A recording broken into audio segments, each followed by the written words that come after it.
Ndugu zangu, kumbe duniani hapa tumeumbwa, uwe wa kike wa kiume, tumeumbwa ili kufaidiana. Kila mtu ana kipawa chake, kila mtu ana nguvu fulani ambayo amepewa na Mungu, ambayo inaweza ikamsaidia mwingine, na huyo mwingine hana hiyo nguvu, na hiyo nguvu anaitegemea kwa huyo mwingine. Kwa hiyo mimi nina nguvu fulani, wewe una nguvu fulani ambayo umewekewa. Tukizichanganya zote ndo tunapata kitu kikubwa. Ndio maana Mungu alisema tupendane, upendo. Yaani kila mtu umtazame mwenzake kama ndugu yake, tusaminiane, tujaliane. Kila mtu ana karama yake. Kwa hiyo Mungu ametuumba ili tutegemezane, tufaidiane. Naam, karibu sana ndugu zangu, ni wasalimu katika jina la Yesu. Leo nipende kuzungumzia kuunganisha au kulinganisha karama za Mungu hizi ambazo amesema karama, kila mtu ana karama fulani ambayo iko ndani yake, lakini pia ana uwezo fulani, lakini na mwingine ana uwezo fulani. Kila mtu ana uwezo wake. Sasa uwezo huu ukiungana ndio unatengeneza kitu fulani ambacho ni complex. Waliosoma kuna kitu kilikuwa kinaitwa bond. Yaani ni vitu ambavyo vingi vimeungana, umeunganisha hiki na hiki na hiki, umetengeneza kitu kimoja ambacho ndio kinaitwa bond.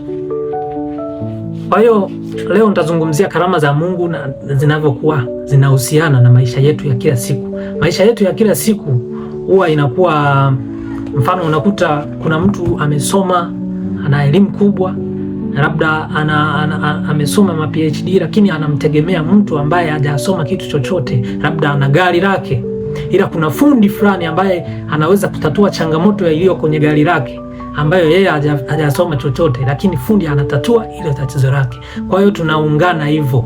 Kuna mtu fulani labda wewe una maarifa fulani ambayo unatakiwa uyasambaze kwa watu wafundishwe, lakini mwingine ana fedha, atakuja akulipe wewe umpe maarifa hayo. Zamani watu walifanya barter trade ambayo inaitwa exchange, kubadilishana kitu hiki na hiki. Ulikuwa unakuta ukoo fulani unatengeneza vyuma, unatengeneza labda majembe, wengine ni wakulima. Kwa hiyo wale ambao watengenezi majembe unawapa chakula au wanawapa majembe. Ndo maisha yetu ya kila siku yalivyo. Kumbe tunafaidiana hivyo. Tajiri ana pesa ila ana nguvu kazi za kumfanyia kazi. Kwa hiyo maskini anaenda kwake kufanya kazi, anapata fedha. Kwa hiyo naam, shalom sana. Tuendelee. Basi nitasoma katika Biblia hii, katika maandiko matakatifu, katika Biblia hii Wakorinto wa kwanza sura ya 12. Tasoma kwa urefu kidogo kuanzia mstari ule wa kwanza. Anasema, basi ndugu zangu, kwa habari ya karama za Roho sitaki mkose kufahamu. Mwajua ya kuwa mlipokuwa watu wa mataifa mlichukuliwa kufuata sanamu zisizonena kama mlivyoongozwa. Kwa hiyo na waarifu ya kwamba hakuna mtu anenaye katika Roho wa Mungu kusema Yesu amelaniwa, wala hawezi mtu kusema Yesu ni Bwana isipokuwa katika Roho Mtakatifu. Mstari wa 4, basi pana tofauti za karama, bali Roho ni yule yule. Pana tofauti za karama, bali Roho ni yule yule. Tena pana tofauti za huduma, na Bwana ni yeye yule. Pana tofauti za huduma, lakini Bwana ni yeye yule. Mstari wa 6, kisha pana tofauti za kutenda kazi, bali Mungu ni yeye yule azitendaye kazi zote katika wote. Pana tofauti ya kazi, lakini Mungu ni yule yule. Mstari wa 7, lakini kila mmoja hupewa ufunuo wa Roho kwa kufaidiana. Kila mmoja amepewa ufunuo wa Roho kwa kufaidiana. Mstari wa 8, maana mtu mmoja kwa Roho apewa neno la hekima. Mtu mmoja kapewa neno la hekima, na mwingine neno la maarifa, apendavyo Roho yeye yule. Mstari wa 9, mwingine imani katika Roho yeye yule, na mwingine karama za kuponya katika Roho yule mmoja, na mwingine matendo ya miujiza, na mwingine unabii, na mwingine kupambanua roho, mwingine aina za lugha, na mwingine tafsiri za lugha. Kwa hiyo hivi vitu vyote vinatengeneza mwili wa Kristo. Bwana ni yule yule, Roho ni yule yule. Mwingine amepewa kupambanua lugha, mwingine amepewa miujiza, mwingine amepewa unabii.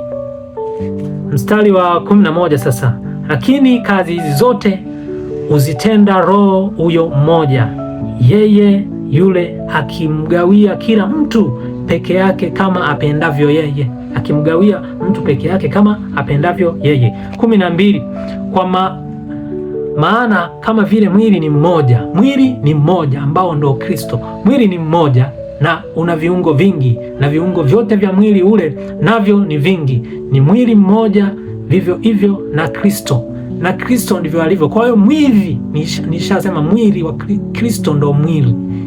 Hivi viungo vyote vinavyounganika, hizi karama zote zikiunganisha zinakuwa zinatengeneza nini? Zinatengeneza mwili wa Kristo.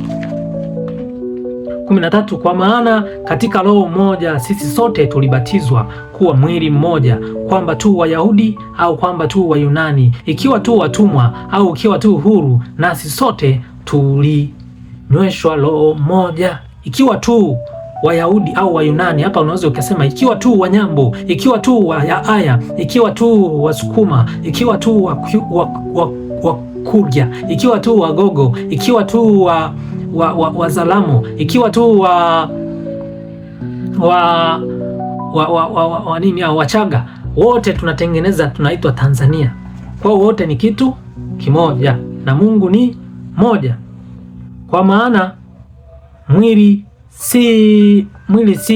si kiungo kimoja bali ni vingi. Kwa hiyo hivi vyote vinatengeneza mwili wa Kristo. Kwa hiyo hivi vyote vikiungana, sijui karama za kuponya ugonjwa, unabii, unakuta roho ya kupambanua lugha, hekima, roho ya hekima, imani, hivi vyote vikiungana ndo vinatengeneza nini? Vinatengeneza mwili wa Kristo, ndo kinaitwa kanisa sasa. Kwa hiyo kanisa linatakiwa liwe na hivi vitu vyote. Ila unakuta sasa hivi makanisa kuna nabii ndo anaongoza kanisa, hivi vitu vingine havionekani. Kwa hiyo katika jamii zetu, kumbe Kristo yanaweza yakawa ni maisha yetu ya kila siku. Tukiungana ndipo tunatengeneza kanisa. Ndio maana Yesu alisema, walipo 2 watatu wamekusanyika, mimi nitakuwa kati yao. Kwa hiyo Kristo ni kanisa ni Kristo. Kwa hiyo Kristo yeye mwenyewe, hivi vitu vyote, viungo ni kama mwili. Viungo hivi vyote, mikono, mguu, kichwa, masikio, kiwiliwili, macho, pua, hivi vyote vinatengeneza mwili. Ndivyo tulivyo katika Kristo. Huyo ana hiki, huyo ana hiki, huyo ana kile, huyo ana kile, vyote vikiunganika vinatengeneza mwili wa Kristo au vinatengeneza kanisa. Kwa hiyo hivi vyote ndio vinatakiwa vifaidiane. Hiki kimsaidie kazi hii, hiki kisaidia hii. Hapa pamekwama, anakuja kukava mtu kwenye hekima. Pamekwama, anakuja kukava mtu wa hekima. Kwenye imani pamekwama, anakuja kukava mtu mwenye imani. Kwenye karama za kuponya wagonjwa pamepwaya, anakuja kukava huyo mtu. Penye roho ya kupambanua lugha, anakuja kupambanua huyo anayekuwa na hiyo karama. Kwa hiyo hivi vitu vyote vinatengeneza kanisa. Ndio maana kumbe tunatakiwa tupendane, ndio maana tunatakiwa tuwe katika umoja. Ndio yanakuja na maisha yetu yanakuwa yanalinganishwa hivyo. Kuna mmoja anakuwa na nguvu fulani, huyu mwingine ana nguvu nyingine, huyu mwingine ana nguvu ile. Hivi vyote vikiungana vinakuwa kitu kimoja, vinatengeneza jamii moja. Vikishatengeneza jamii moja, zikiunganika jamii zinatengeneza taifa, linakuwa taifa moja. Ndio maana vitu ukikuta sehemu ambayo maendeleo hayawezi kuja, ni ile sehemu ambayo watu wanakuwa wametengana, wamegawanywa vipande. Ndio kama jamii zetu ambazo tunazo sasa hivi. Unakuta kanisa hili linaongozwa na nabii, ili mchungaji, ili sijui nini, ili sijui ya maaskofu, ili linaongozwa na shehe, sijui huko kuna nani, kuna TAG, sijui kuna nini. Hivi vitu vidogo vipande hivi vyote vimetengenezwa ili tusiwe kitu kimoja, tusibondi, tusiungane kwa umoja, tukapata kitu chenye nguvu. Hata Waswahili walisema umoja ni nguvu, utengano ni dhaifu. Ndio maana Yesu Kristo alipokuja alikuwa anasisitiza sana, alikuwa anakazia sana watu tuwe na upendo. Tukishakuwa na upendo, kila mmoja akamtazama mwenzake kama ndugu yake, tutatengeneza ule ushirika, tutatengeneza ule muunganiko, tutatengeneza bond. Kishatengeneza hiyo, basi tutakuwa na nguvu, na nguvu ya Mungu itadhihirika ndani yetu, na nguvu ya Mungu itakuwa kati yetu. tutaishi katika umoja, kwa sababu Mungu ni mmoja na Roho ni mmoja na kazi itendayo ni ile ile. Kwa ndugu zangu, tujitathmini, tuangalie, tunatakiwa tuwe wamoja. Karama, kila mtu ana karama yake, kila mtu ana karama, iwe katika jamii, iwe katika kanisa. Kwa hiyo kanisa linachukuliwa kama jamii, watu wakiungana, huyu akaleta ya kwake, huyu ni fundi vyuma, huyu ni fundi ujenzi, huyu ni mtengeneza umeme, huyu ni mtengeneza ni mtu wa kulima vyakula, huyu ni mtu wa kufanya hiki, huyu anazalisha hiki. Hivi vitu vyote vikiungana ndio vinatengeneza jamii ambayo ina nguvu. Kwa hiyo upendo ni karama kuu. Upendo ni karama kuu.